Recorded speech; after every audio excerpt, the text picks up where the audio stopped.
بسم الله الرحمن الرحيم. السلام عليكم ورحمة الله وبركاته.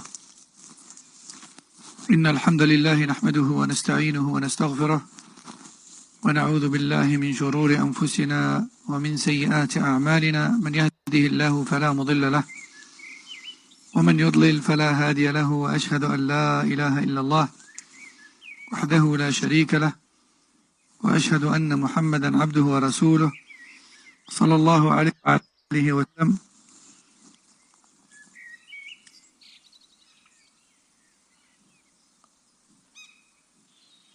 أما بعد، أيها الإخوة والأخوات،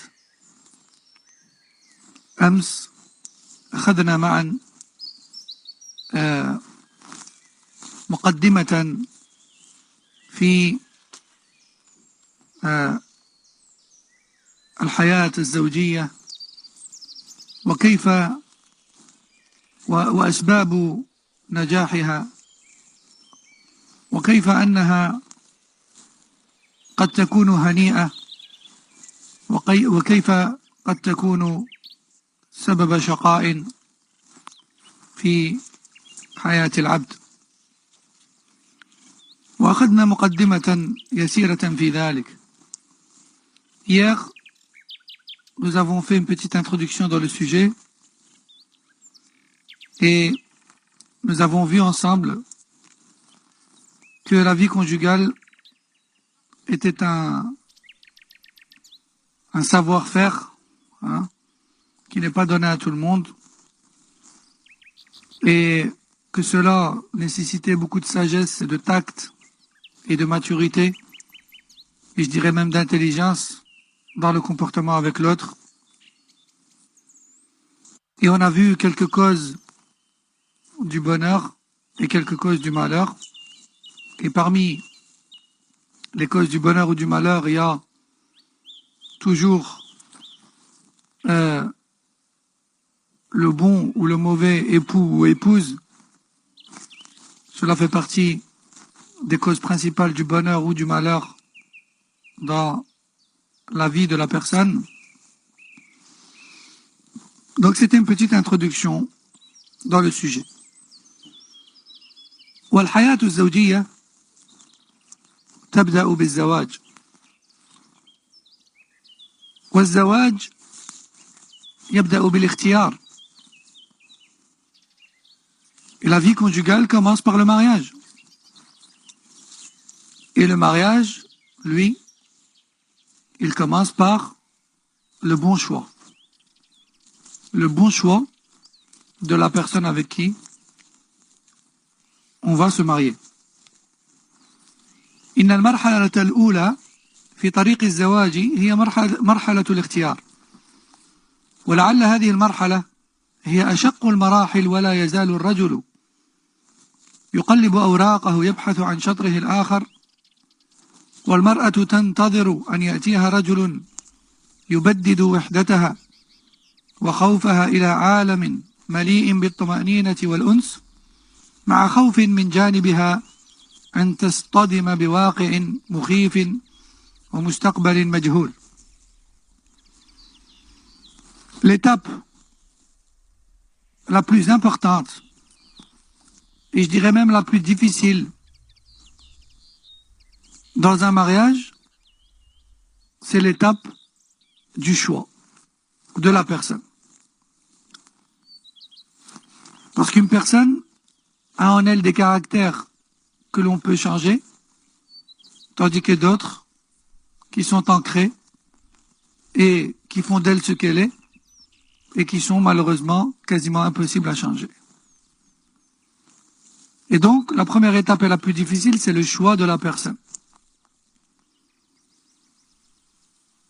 C'est donc une étape très difficile autant pour l'homme que pour la femme. Car tous deux vont avoir certaines craintes et méfiances au début des démarches. Car ils ne savent pas vraiment encore à quoi s'attendre. وإن كان الأمر على مشقته سهلا بالنسبة للرجل، فإنه صعب بالنسبة للمرأة، ولذلك كان على أوليائها أن يعينوها على تحقيق مستقبل سعيد واختيار موفق. ومن أجل ذلك أنصح الخلق صلى الله عليه وسلم بما ينير الطريق لكل راء ويبصر كل ذي بصر، وعلمنا القواعد التي إن عملنا بها تحققت لنا السعادة العظيمة والهناء الدائم الذي لا يخبو نوره ولا تنسى لذته، وبين لنا كيف نختار وكيف نوفق في الاختيار. فقال صلى الله عليه وسلم: تنكح المرأة لأربع: لجمالها، لمالها، ولجمالها، ولحسبها، ولدينها، فاظفر بذات الدين تربت يداك. فهذا الحديث يحكي واقع الناس واختلاف دوافئهم حين الاختيار، فكل يبحث في زواجه عن هدف، وبين لنا الهدف الأسمى الذي يستحق أن يتعب عليه، وهو الدين، لأنه رأس الأمر وعنوان الصلاح وقائد كل خير. Aussi, mes frères et sœurs, bien que la mission de la recherche d'une épouse soit difficile pour l'homme, elle est tout de même plus facile que celle de la femme. Car la femme, non seulement elle attend le prétendant, mais en plus de cela, il est plus difficile pour elle de voir le niveau de religiosité et de comportement de l'homme que le contraire. Car la femme vertueuse ne connaît pas les hommes et ne fréquente pas les hommes. Et de ce fait, la femme vertueuse, après Allah tabaraka wa ta'ala, elle se repose sur ses responsables et ses tuteurs, afin qu'ils l'aident dans cette tâche qui est de choisir le plus vertueux et celui au meilleur comportement. Et celui au meilleur comportement. Notre prophète sallallahu alayhi wa sallam, qui est le meilleur des conseillers, nous a donné des conseils en or, même dans ce domaine.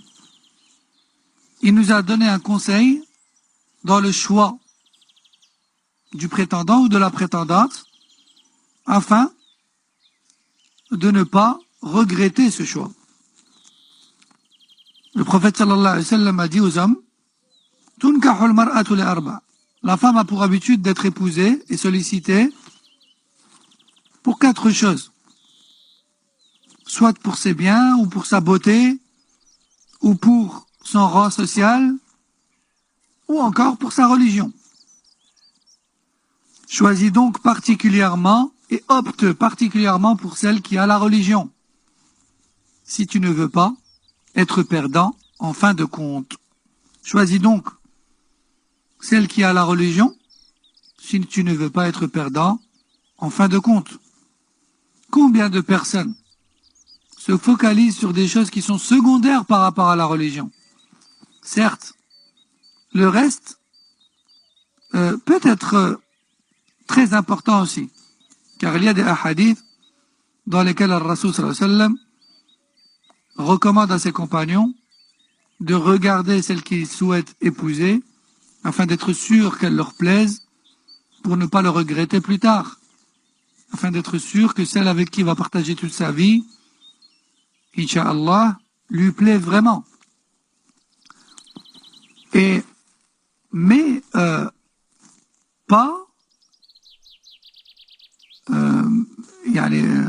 de là à faire passer ce critère-là en priorité, quitte à ce que cette femme a un niveau de religiosité très faible, ça c'est une erreur. C'est une erreur gravissime. Combien de personnes veulent coûte que coûte épouser telle femme parce qu'elle lui plaît, parce qu'elle est belle, ou que sais-je d'autre. Puis au final, il vient en pleurant. Elle me parle mal, elle me respecte pas, elle veut pas prier, elle part de la maison et ne me donne plus de nouvelles. Ceci, cela. Taïb ya akhi, comment t'as choisi cette femme? Tu t'es renseigné sur sa religiosité? Pas vraiment. Qu'est-ce qui t'a poussé à l'épouser? Elle m'a plu. Taïb, mais akhi, Rasul sallallahu alayhi wa sallam t'a dit, favorise celle qui a la religion, si tu ne veux pas être perdant en fin de compte. Aussi, pour la femme, le prophète sallallahu alayhi wa sallam a dit, s'il se présente à vous un homme qui a un niveau de religion satisfaisant et un bon comportement, alors mariez-le. Alors mariez-le. Car si vous ne faites pas cela, vous serez la cause de la propagation de turpitude et de péché sur terre. طيب فالواجب على المرء أن يختار لموليته رجلا صالحا إن أحبها أكرمها وإن كان غير ذلك سرحها سراحا جميلا دون إهانة أو ظلم فهذه أمانة عظيمة لابد أن يعرفها كل ولي يخاف الله ويرجوه وأن يعمل بوصية النبي صلى الله عليه وسلم بقوله من كان له أختان أو ابنتان فأحسن إليهما ما صحبتاه كنت أنا وهي في الجنة كهاتين وأشار بين أصبعيه وقيل للحسن البصري رحمه الله إن لي ابنة فمن ترى أن أزوجها قال زوجها من يتق الله فإن أحبها أكرمها وإن أبغضها لم يظلمها وسئل رجل عن الحكماء سئل رجل من الحكماء فلان يخطب فلانا فقال أموسر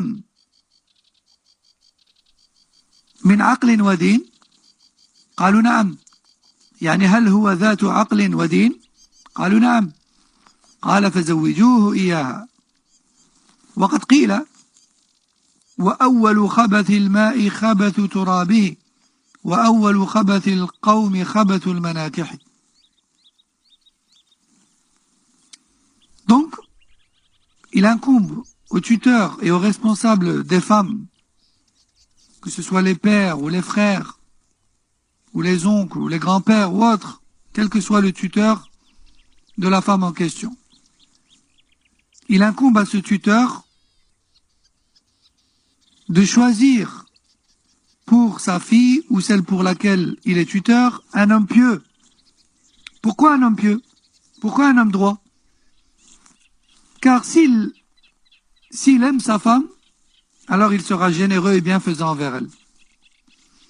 Et si au final il ne l'aime pas, il sera tout de même juste envers elle. Et s'il ne supporte plus la vie avec elle, il ne la fera pas souffrir et la divorcera en lui redonnant ainsi la possibilité de refaire sa vie sans l'humilier, sans humiliation et sans injustice. Parce que ta fille ou ta nièce ou ta sœur ou autre, c'est une amana, c'est un dépôt, c'est une responsabilité qu'Allah t'a donnée. Tu te dois donc de craindre Allah concernant cette responsabilité. Et ton prophète sallallahu alayhi wa sallam t'a dit, celui qui a des sœurs ou des filles et envers qui il est bienfaisant, tant qu'elles sont avec lui, jusqu'à les marier, jusqu'à ce qu'elles deviennent épouses, alors qu'il sache que je serai avec lui au paradis comme mes deux doigts, ensemble comme mes deux doigts. Donc le prophète sallallahu alayhi wa sallam a promis, bi'idnillah, non seulement le paradis, mais également d'être avec le prophète sallallahu alayhi wa sallam pour celui qui a des sœurs ou bien des filles desquelles il est responsable, et envers qui il est bienfaisant jusqu'à les marier. Jusqu'à les marier. Aussi, Hassan al-Basri, rahimahullah, a été questionné concernant, un homme est venu le voir et lui a dit, j'ai une fille, à qui penses-tu que je pourrais la marier? À qui penses-tu que je pourrais la marier? Et on voit comment les salafs, ils n'attendaient pas que l'homme vienne frapper à la porte. Il n'y a aucune honte, aucune hashma. C'est pas chouma. À ce que toi, père, ou toi, frère, tu cherches après un homme pieux pour ta fille ou bien pour ta sœur. Il n'y a pas de mal à cela. Il n'y a aucune honte à cela. Il n'y a aucune humiliation à cela. Car Rasul sallallahu alayhi wa sallam t'a dit de marier ta fille ou bien ta sœur à l'homme pieux qui a un bon comportement. Il y en a beaucoup d'exemples dans les textes. Même à l'époque de Sahaba, Omar ibn al-Khattab, qui faisait les tours des Sahaba en leur proposant sa fille. Jusqu'à l'avoir mariée à qui? Au meilleur des hommes, Rasulullah sallallahu alayhi wa sallam. Ici, cet homme questionne Hassan al-Basri. À qui penses-tu que je peux donner ma fille au mariage? Et Hassan lui dit, marie-la à celui qui craint Allah. Car s'il l'aime, il sera bienfaisant envers elle. Et s'il ne l'aime pas, alors au moins, il ne sera pas injuste envers elle. Combien d'histoires on a entendu parler autour de nous où les maris font subir la misère à leurs épouses. La misère à leurs épouses. Et quand tu creuses, ce mari avance un tas de raisons et d'arguments qui s'avèrent tous nuls, autant les uns que les autres. Et lorsque tu continues à creuser et à enquêter, en fin de compte, tu découvres qu'il n'aime tout simplement plus sa femme. Il n'aime tout simplement plus sa femme. Et dès lors où l'amour s'est effacé de son cœur, il n'a pas réussi à rester juste. Il n'a pas réussi à rester juste. Il n'a pas su contrôler cela. Il est devenu injuste envers elle. Et celui qui n'est capable d'être juste que s'il aime, c'est pas une bonne personne à qui donner sa fille en mariage. C'est pour cela que le Rasul sallallahu alayhi wa sallam nous a recommandé de donner nos filles et nos sœurs en mariage à des personnes qui craignent Allah et qui sont droites. Pourquoi? S'il l'aime, tout va bien. Mais s'il l'aime pas, s'il ne craint pas Allah, il sera injuste envers elle. Wallahu al-musta'an. Aussi, un homme sage a été questionné à l'époque. On lui a demandé, en lui disant, telle fille a été demandée au mariage par tel homme. Qu'en penses-tu? Et ce sage a répondu, est-ce que cet homme a un niveau satisfaisant dans sa raison et son comportement et dans sa pratique religieuse? Et les gens lui ont dit, bien sûr que oui. Alors cet homme sage a dit, mariez-le donc. Mariez-le donc.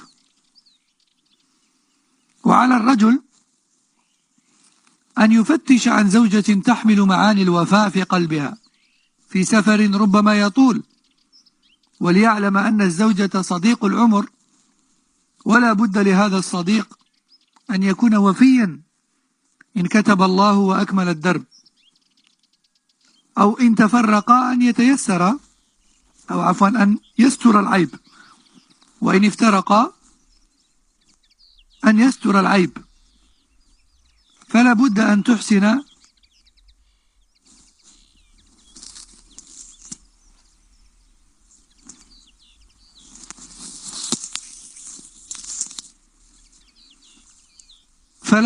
تحسن الاختيار لهذا الصديق الذي سيشاركك أدق تفاصيل حياتك حلوها ومرها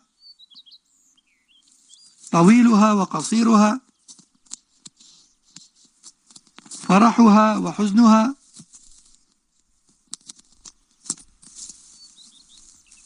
وحين تفكر في الارتباط بامرأة ما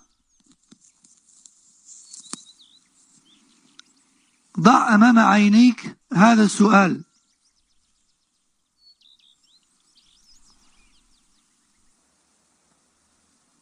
ضع أمام عينيك هذا السؤال: لو حصل وحدث لك عائق من العوائق في هذه الحياة المليئة بالمفاجآت، هل ستكون عونا لك أم أنها ستتخلى عنك للوهلة الأولى؟ وضع أمام ناظريك سؤالا آخر: لو لم يحصل الوفاق بينكما وطلقتها، فما نوعية المجتمع الذي سيعيش فيه أولادك؟ Il faut donc que toi, cher frère, tu choisisses correctement ta future épouse. Cherche bien correctement et n'épouse pas la première venue. Tout comme la femme ne doit pas épouser le premier venu non plus. Pose-toi la question, cher frère. Cette femme que tu veux épouser, cette fille que tu veux épouser, penses-tu qu'elle va se tenir à ses engagements dans ce long voyage qui est la vie? Parce que l'épouse et l'époux sont tels deux amis à vie. Ils sont tels deux amis à vie. Ils doivent donc se supporter à vie. Soit se soutenir ou se supporter. Allahu A'lam. Il faut donc absolument que cette moitié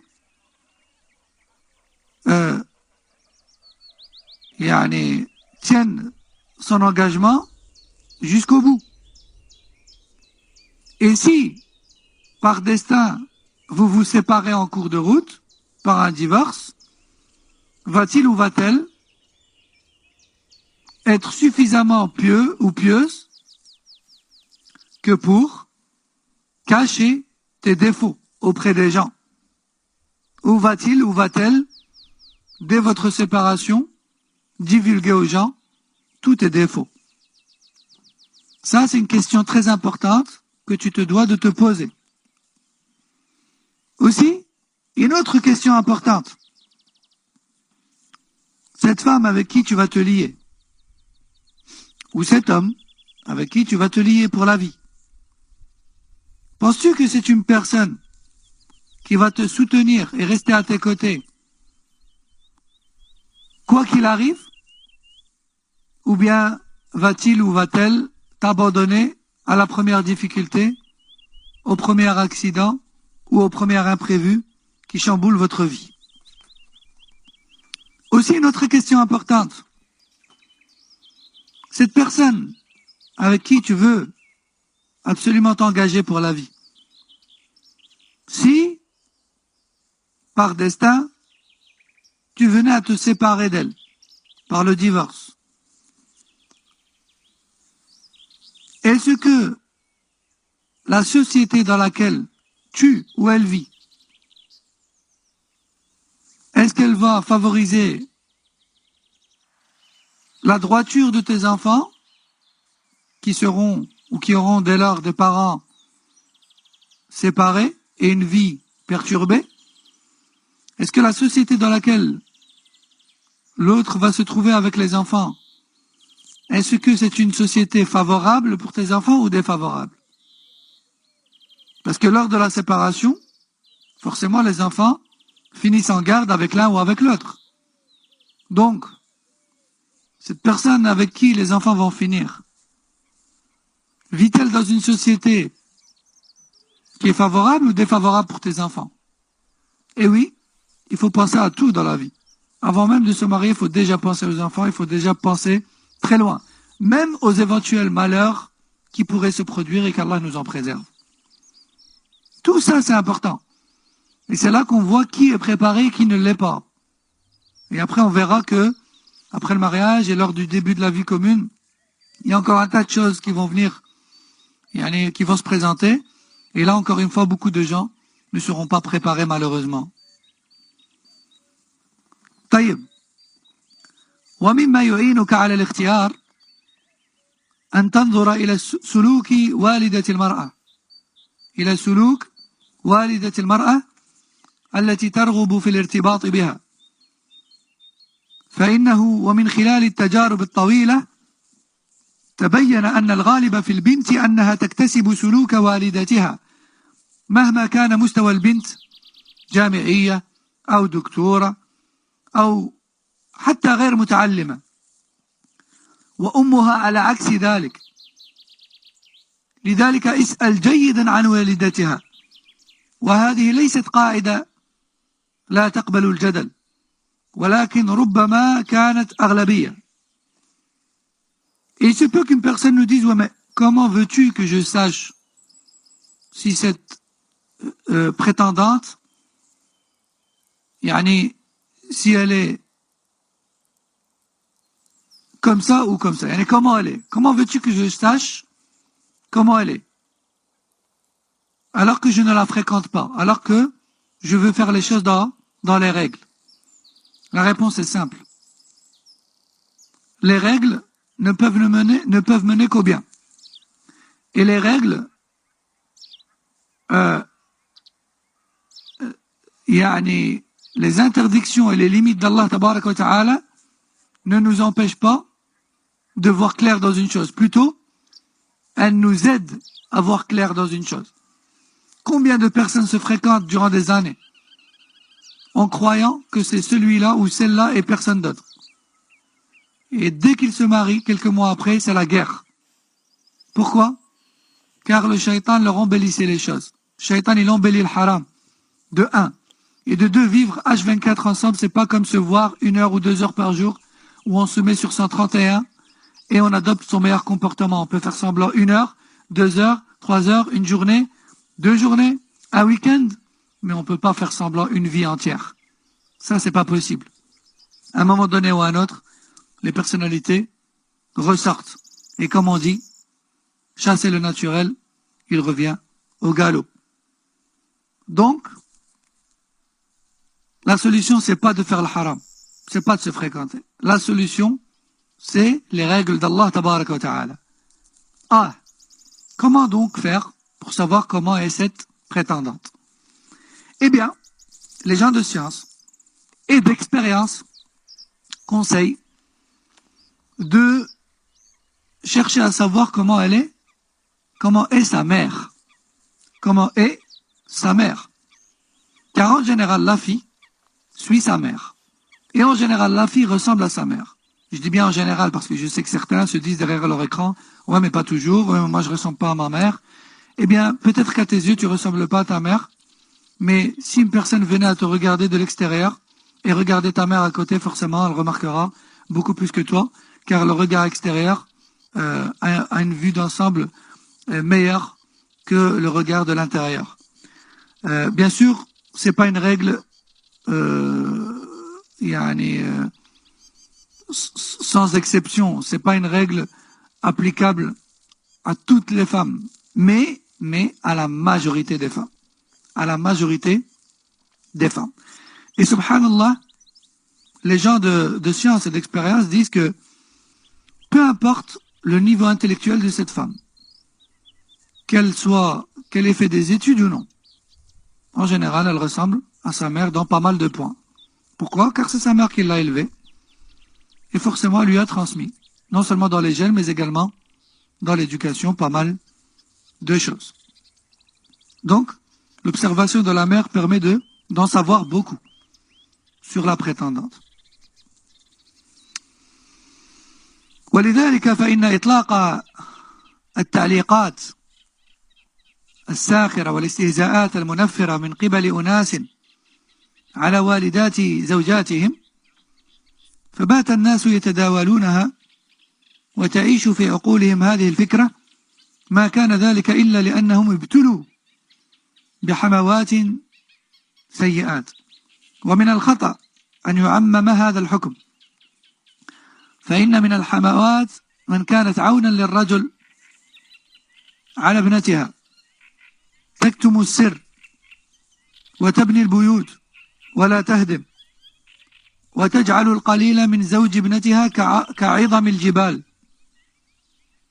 وهذا الصنف من أعظم النساء، من أعظم النساء، فهي بذلك تبني بيت ابنتها وتخفف الحمل عن زوجها، بل ويصل الزوج إلى درجة من الراحة بحيث إنه لو ترك زوجة عند والدتها سنة كاملة لم يبالي بذلك، لأنه يعرف أنها سترجع أفضل حالا مما كانت عليه، عفة وحياء وديانة وخبرة في الحياة.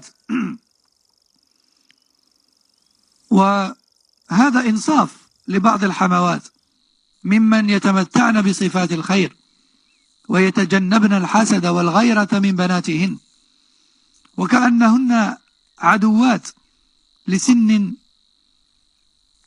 وكأنهن عدوات ولسن ببنات. ولذا انتبه جيدا إلى والدة زوجتك، فإنها المؤثر الفعلي في الغالب على سلوك زوجتك التي ستضمها بين جدار بيتك. وقد قيل إذا تزوجت فكن حاذقا واسأل عن الغصن وعن منبته. الله أكبر. Aussi, il ne faut pas... Il y a certains maris, dès lors où ils remarquent des défauts chez leurs épouses, ils se mettent à critiquer les mères de leurs épouses. Hein? Et ils se mettent à généraliser les belles-mères. Ils se mettent à généraliser les belles-mères, yani les mères des épouses. Et à critiquer les mères des épouses. De façon générale.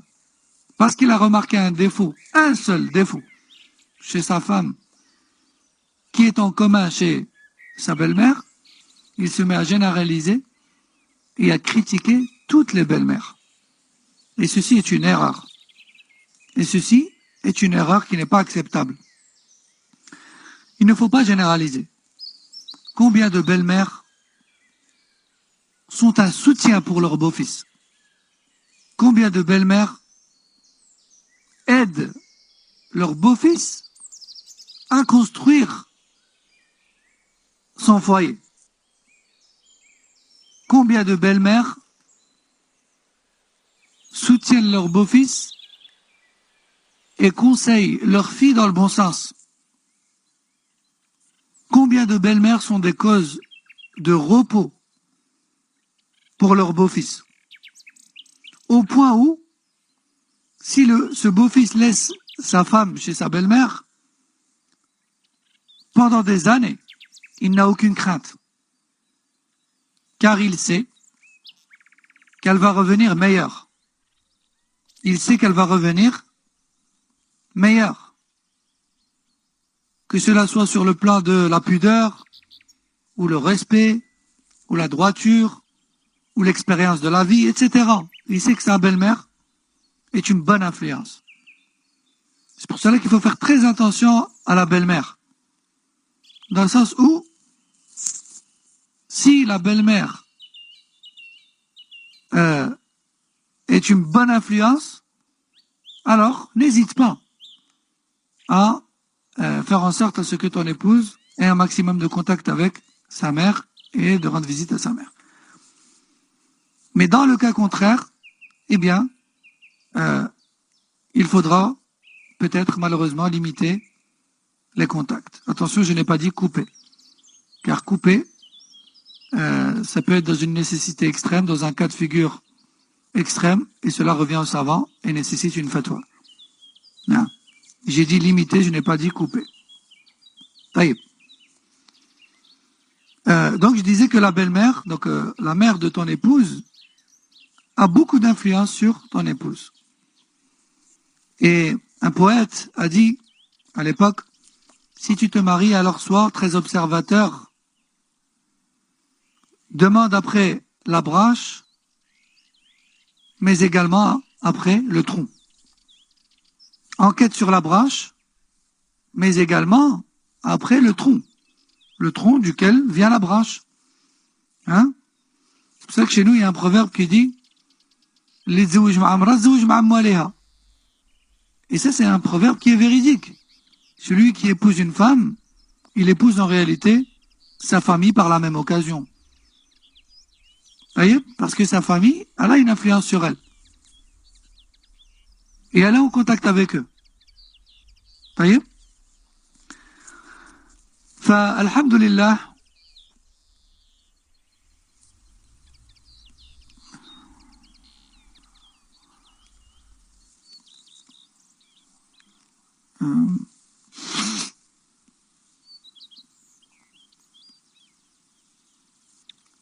قال شريح القاضي رحمه الله: خطبت امرأة من بني تميم، فلما كان يوم بناء بها أقبلت نساؤها يهدينها حتى دخلت علي، فقلت: إن من السنة إذا دخلت المرأة على زوجها أن يقوم ويصلي ركعتين ويسأل الله عز وجل من خيرها ويتعوذ من شرها.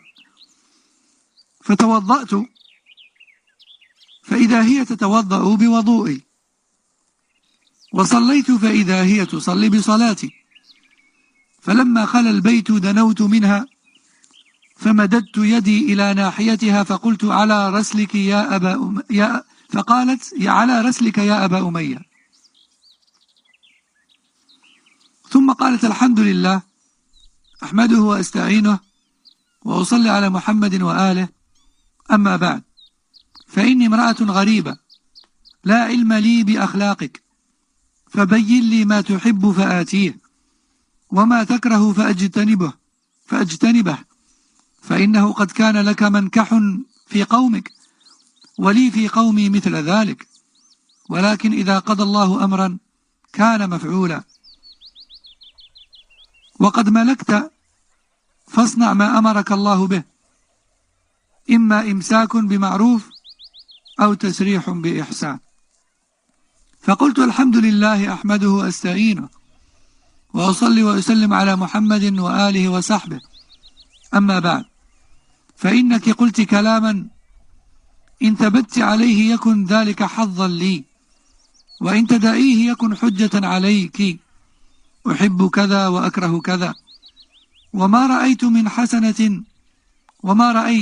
من حسنة فبثيها، وما رأيت من سيئة فاستريها. فقالت: كيف محبتك لزيارة الأهل؟ قلت: ما أحب أن يملني أصهاري. قالت: ما تحب من جيرانك؟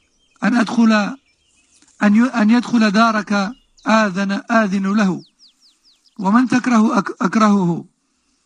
قلت: بنو فلان قوم صالحون، وبنو فلان قوم سوء. فبت معها بأنعم ليلة، ومكثت معي حولا لا أرى منها إلا ما أحب. فلما كان رأس الحول جئت من مجلس القضاء، وإذا بعجوز تأمر وتنهى، فقلت: من هذه؟ قالوا: فلانة. أم حليلتك؟ قلت: مرحبا وأهلا وسهلا. فلما جلست أقبلت العجوز فقالت: السلام عليك يا أبا أمية. فقلت: مرحبا وأهلا وسهلا. فقلت: وعليكم السلام ومرحبا بك وأهلا. قالت: كيف رأيت زوجتك؟ قلت: خير زوجة وأوفق قرينة، لقد أدبت فأحسنت الأدب، وريضت فأحسنت الرياضة، فجزاك الله خيرا. فقالت: يا أبا أمية، إن المرأة لا يرى أسوأ حالا منها في حالتين: إذا ولدت غلاما أو حظيت عند زوجها، فإن رابك مريب فعليك بالصوت، فوالله ما حاز الرجال في بيوتهم أشر من الروعاء المدللة. قالت: كيف تحب أن يزورك أسهارك؟ قلت: ما شاء. فكانت تأتيني في رأس كل حول فتوصيني بتلك الوصية، فمكثت معي 20 سنة لم أعب عليها شيئا. وكان لي جار يفزع أو يفزع امرأته ويضربها فقلت في ذلك رأيت رجالا يضربون نساءهم فشلت يميني يوم أضرب زينب أضربها في غير جرم أتت به إلي فما عذري إن كنت مذنبا فأين الحماة يعني والدة الزوجة التي هي كوالدة زينب خلقا وسلوكا وبعد نظر. Écoutez cette histoire très touchante de Shuraih al-Qadi. Shuraih, sa kunya c'était Abu Umayya et il était juge. Shuraih Abu Umayya était un homme qui occupait le statut de juge, qui s'était marié puis qui avait divorcé. Puis il a décidé de se marier de nouveau. Voyez? Et donc il a demandé une femme en mariage et il l'a épousée. Et le jour de la consommation du mariage, lorsque son épouse est entrée chez lui, il lui a dit, écoute, il fait partie de la sunna du prophète sallallahu alayhi wa sallam, dès lors où tu arrives chez moi, à ce que l'on accomplisse 2 unités de prière, que je demande à Allah le bien qu'il y a en toi, ainsi que protection contre le mal qu'il y a en toi. J'ai donc fait les ablutions et elle en a fait de même avec le reste de mon eau. Puis j'ai accompli 2 unités de prière et elle a prié derrière moi en me suivant en cela. Et lorsque nous avons terminé la prière, je me suis approché d'elle et je lui ai tendu la main. Et c'est là qu'elle m'a dit, va doucement, ô Abu Umayya. J'ai donc retiré ma main et elle m'a dit, louange à Allah, je le loue et je recherchais son aide et je prie sur Mohammed sallallahu alayhi wa sallam et sa famille. Mais ensuite, je suis une femme étrangère jusqu'ici par rapport à toi. C'est-à-dire qu'on ne se connaît pas. Je ne te connais pas. Dis-moi donc tout d'abord ce que tu aimes et ce que tu détestes. Ce que tu aimes afin que je m'y tienne et ce que tu détestes afin que je le délaisse. En effet, tu t'es déjà marié auparavant et moi aussi. Mais Allah en a voulu ainsi. Allah en a voulu ainsi. C'est-à-dire, Allah a voulu que nos relations ne durent pas, et voici que c'est nous deux, et voici que on s'unit au nom du mariage. Alors j'ai répondu, Shuraih al-Qadi nous dit, alors j'ai répondu, Alhamdulillah, louange à Allah, je le loue et je lui demande son aide, et je prie et je salue notre prophète sallallahu alayhi wa sallam. Mais ensuite, tu viens de prononcer une parole grande en sens. Et sache que si tu t'y tiens, alors je serai très heureux. Et j'aurai beaucoup de chance dans ma vie. C'est-à-dire, beaucoup de bienfaits de la part d'Allah, si tu es vraiment comme tu viens de dire. Mais si tu n'es pas comme tu viens de dire, alors sache que ta parole sera une preuve contre toi, Yawm al-Qiyamah. J'aime telle et telle chose, et je déteste telle et telle chose. Si tu vois au moins une qualité, alors tu peux en parler aux gens. Mais si tu vois au moins un défaut, alors couvre-moi. Puis, mon épouse, elle s'appelait Zainab, puis mon épouse m'a dit, comment, ou bien plutôt, que penses-tu de la visite à la famille? Que penses-tu de la visite? Que penses-tu des visites familiales? C'est-à-dire, que penses-tu du fait de rendre visite à ma famille? Est-ce que tu m'emmèneras visiter ma famille? Est-ce que tu rendras visite, toi, en personne, à ma famille? Et Shuraih de répondre, je n'aime pas que l'on se lasse de moi. Je n'aime pas que l'on se lasse de moi. C'est-à-dire, je leur rends visite, mais occasionnellement, je n'aime pas rendre visite trop fréquemment, de sorte à ce que l'on se lasse de moi. Elle m'a répondu, qui est-ce parmi tes voisins que tu aimes et qui est-ce que tu n'aimes pas, afin que je sache à qui je peux ouvrir la porte et à qui je dois refuser. J'ai donc répondu, tels voisins sont vertueux, je les aime bien, tandis que les autres sont mauvais, je ne les aime pas. Suite à cela, j'ai passé avec elle la plus belle nuit que j'ai connue. Et nous avons passé une année entière dans la meilleure entente. Jusqu'au jour où, revenant de la cour de justice, je rencontre devant chez moi une dame âgée. Et je demande aux gens, qui est cette femme devant chez moi? On me répond, cette femme, c'est ta belle-mère. Je l'ai donc saluée et lui ai souhaité la bienvenue. Puis elle m'a demandé, que penses-tu de ton épouse? J'ai répondu, c'est la meilleure des épouses, à ma connaissance. C'est la meilleure compagnie que l'on peut avoir dans sa vie. Tu as très bien éduqué. Et tu as très bien préparé ta fille au mariage. Qu'Allah te récompense par le meilleur des biens. Elle m'a répondu, oh Abu Umayya, sache que la femme, sache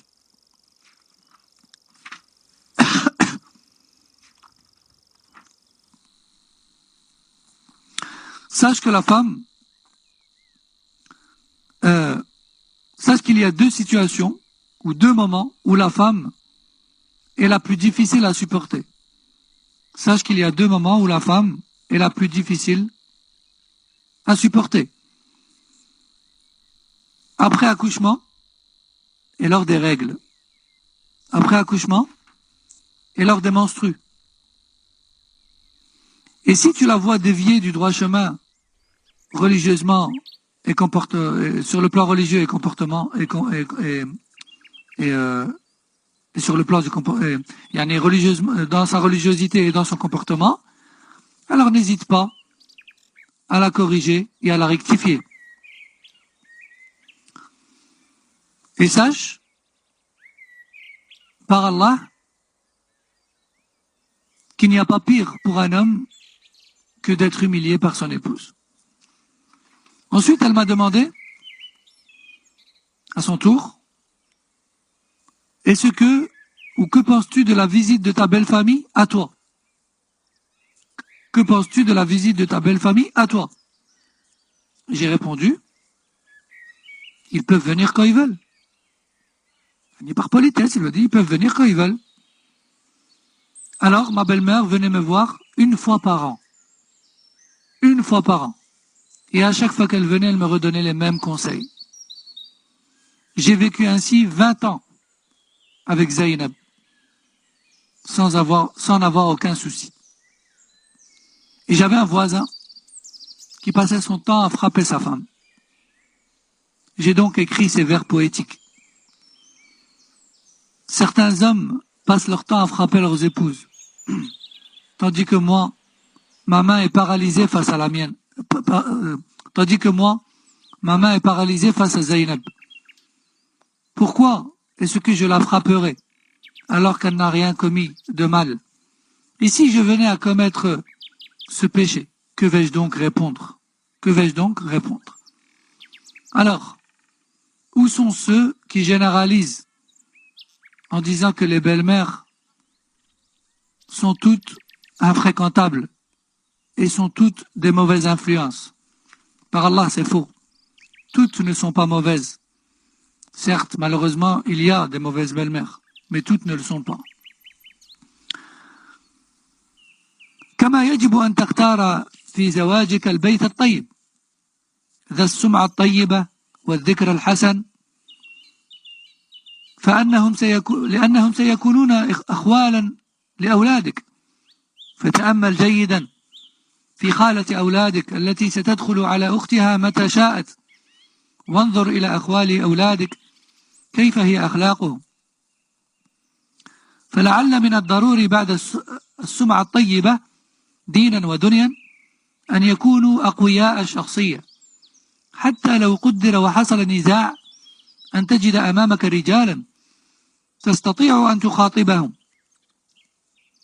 لا يعملون بعقول النساء ولا يملكون خيارا، فكم كان لرجل قوي الشخصية موقف تجاه ابنته أو أخته حين يحصل بينهما خلاف أدى إلى عودة المياه إلى مجاريها، وقد كان الطلاق قريبا جدا.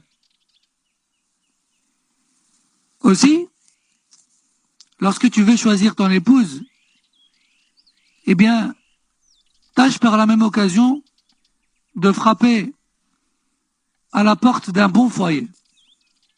À la porte d'un bon foyer. Comme on a dit tout à l'heure, il ne suffit pas à ce que la femme te plaise physiquement. Il faut aussi que sa religiosité, et surtout que sa religiosité soit bonne. Mais pas que, même si la religion c'est le plus important. Il faut regarder un tas de choses autour d'elle. Comme on a dit, la mère. Et maintenant, nous allons parler du foyer dans lequel elle a toujours vécu, et l'éducation qui y règne, et les personnalités de son entourage et des membres de son foyer. Pourquoi? Eh bien, en te mariant, tu comptes fonder une famille. Qui dit fonder une famille dit avoir des enfants.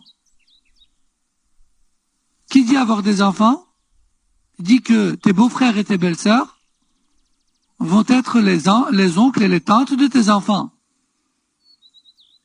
qui vont être pour eux des exemples quelque part. Ce sont des personnes adultes que tes enfants vont prendre pour exemple lorsqu'ils vont aller chez eux. Et aussi,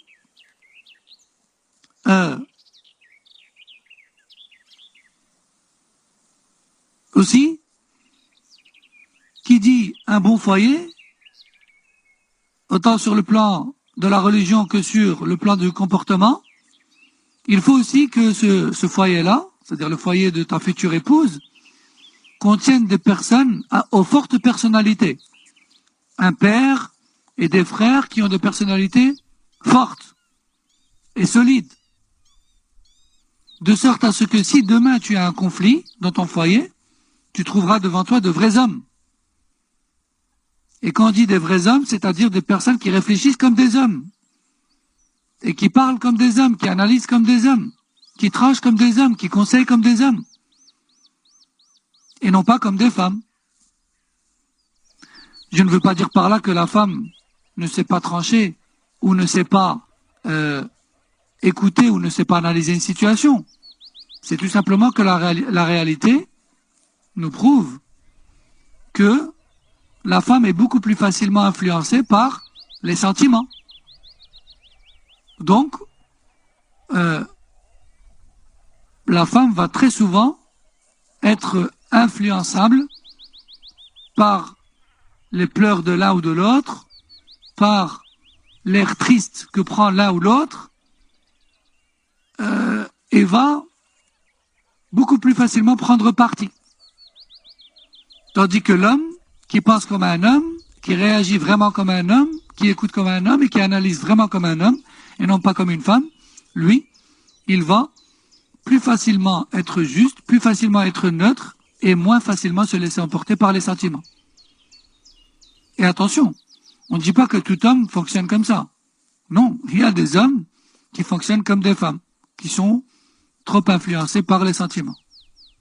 Et c'est pas un défaut chez la femme, c'est juste que c'est sa nature, et on a besoin des deux dans la vie. On a besoin d'une personne qui est beaucoup plus sentimentale et douce, et d'une personne qui est un peu plus dure et un peu plus neutre, et avec qui il n'y a pas de discussion ni d'objection. Il faut les deux dans un foyer.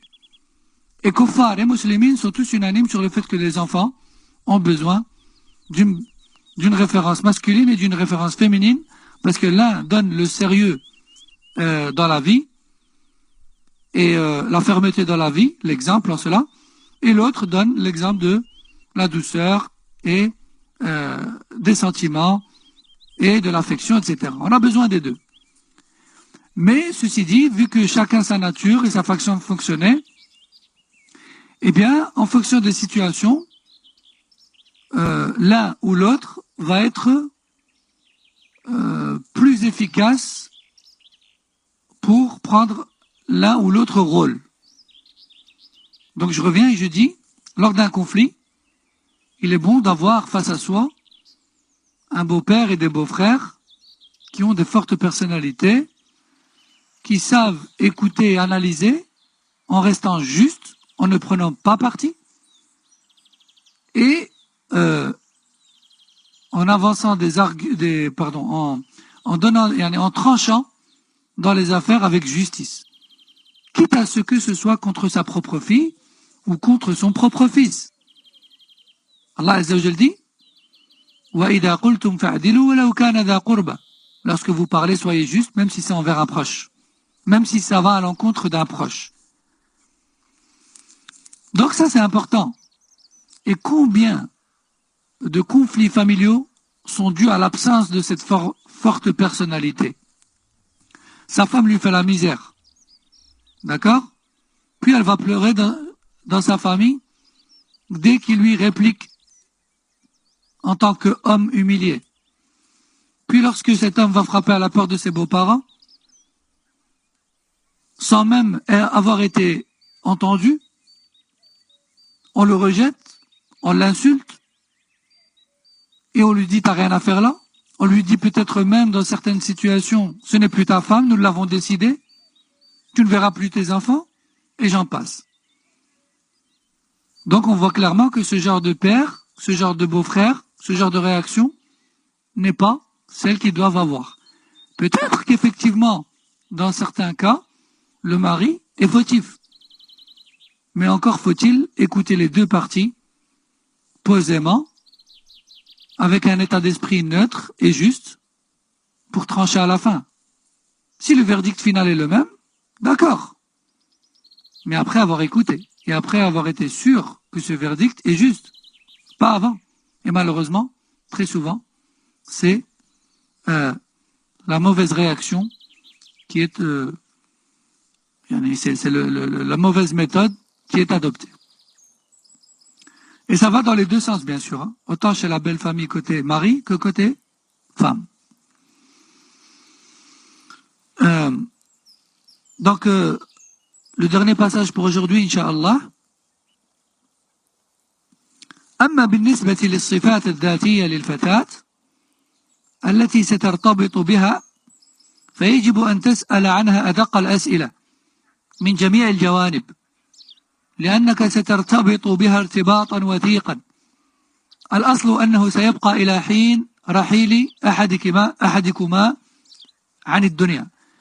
فابحث عن المرأة العفيفة في دينها ونفسها لأنها ستكون مستودع أسرارك ورجولتك والعفة مما يشتهر خبرها بين الناس فتجد الثناء عليها على كل لسان. وأول العفة اللباس الساتر واللسان الطاهر والباطن يدل عليه الظاهر والله يتولى السرائر. فلا تبحث عن الساقطة ومن كان ظاهرها الانحراف وأمام عينيك الأفواج المتكاثرة من الحرائر العفيفات، فأنت تريد زوجة لا عشيقة. واعلم أنك بإعراضك عن العفيفة المتدينة وبذهابك إلى المتردية قد فوتت عليها الفرصة وعرضت نفسك للهلكة. فبيتك رأس مالك فانظر في يد من تضعه. بيتك رأس مالك فانظر في يد من تضعه. وابحث عن المرأة التي ستكون على طريقك في جميع أحوالك في طاعة الله فتمسك بها وعض عليها بالنواجذ فإنها كنز مدخر وفواتها خسارة لا تعوض. Quant aux caractéristiques de ta future épouse, de ta prétendante, eh bien, de façon générale, cherche à savoir un tas de choses qui la concernent. Et ne néglige aucun détail. Vraiment, aucun détail n'est négligeable. Et bien sûr, quand on dit l'épouse, c'est parce que, en général, c'est le mari, c'est l'homme qui cherche après une femme. En général, c'est pas la fille qui cherche après un mari. Mais bien sûr, ça va dans les deux sens. Si un prétendant se présente à toi, il est normal. Est-ce que tu te renseignes correctement le concernant? Et cela est plutôt le rôle de ton tuteur. C'est bien plus le rôle de ton tuteur que de toi. Mais bon, l'un n'empêche pas l'autre. Donc, aucun détail n'est négligeable. Aucun détail. On a parlé de la mère, on a parlé des frères, on a parlé aussi, j'ai pas parlé des sœurs, hein, aussi de voir les sœurs, de savoir quelle est la réputation de ses sœurs. Comment sont ses sœurs? Comment est sa mère? Comment sont ses frères? Hein? Comment ça se passe à la maison? Quelle est sa relation avec ses parents? Est-ce qu'elle les respecte? Est-ce qu'elle les respecte pas? Taïeb? Aussi, parfois des détails que les gens négligent et qui peuvent avoir un impact. Je dis qu'ils peuvent. Je dis pas que ça a forcément un impact, mais qui peuvent avoir un impact. Lorsque dans une famille, les parents sont séparés ou divorcés, taïeb, et que cet enfant, donc cette fille, a grandi entre deux parents séparés.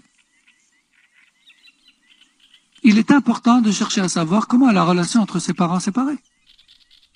Est-ce que la relation est paisible? Et donc cette fille, même si elle a grandi avec deux parents séparés, elle a toujours vu entre eux l'entente et l'entraide la concernant. Donc, Inch'Allah, même si cette fille n'a pas grandi en voyant ses parents unis, il y a moyen à ce qu'il n'y ait pas de problème, car elle n'a pas vu de conflit entre ses parents. Mais si elle a grandi entre deux parents séparés, en guerre, durant toute sa vie, hein, tout en n'oubliant pas que la fille est fortement influencée par sa mère, et les insultes de sa mère vis-à-vis de son père, les critiques de sa mère vis-à-vis de son père, les injures de sa mère vis-à-vis de son père, l'humiliation de sa mère vis-à-vis de son père, tout au long de sa vie. À ton avis, quel est le pourcentage de probabilité de son respect envers toi dans le futur? Et si vous venez à divorcer, la qaddarallah, à ton avis, quel est le pourcentage de probabilité de son respect vis-à-vis de toi? Et quel est le pourcentage de bonnes paroles et de mauvaises qu'elle va dire à tes enfants sur toi? C'est pas toujours comme ça. Mais ce sont des détails intéressants. Je ne suis pas en train de dire que toute femme aux parents séparés en conflit causera des conflits.